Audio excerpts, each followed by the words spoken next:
Praise lord everyone. జీవపు ఊటలలోని ఈరోజు జీవవాక్కు ఆదికాండం 22వ అధ్యాయం 14వ వచనం. అబ్రహాము ఆ చోటికి యెహోవా ఈరే అను పేరు పెట్టెను. అందుచేత యెహోవా పర్వతము మీద చూచుకొనును అని నేటి వరకు చెప్పబడును. అవును, ప్రతి స్థితిలో యెహోవా చూచుకునే దేవుడు.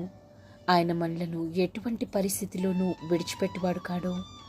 లేమి, క్షయత, బాధ, వ్యాధి, అపాయము, మోసము, ఏ విపత్తులో చిక్కుకున్నా మహోన్నతుడైన మన ప్రభువు మహా ఉన్నత స్థలములలో నుండి నిన్ను చూచి విడిపించువాడు.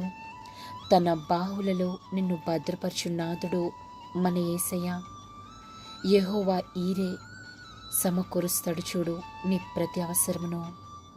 యేసుక్రీస్తు కృప మనకు తోడైండును గాక. ఆమేన్.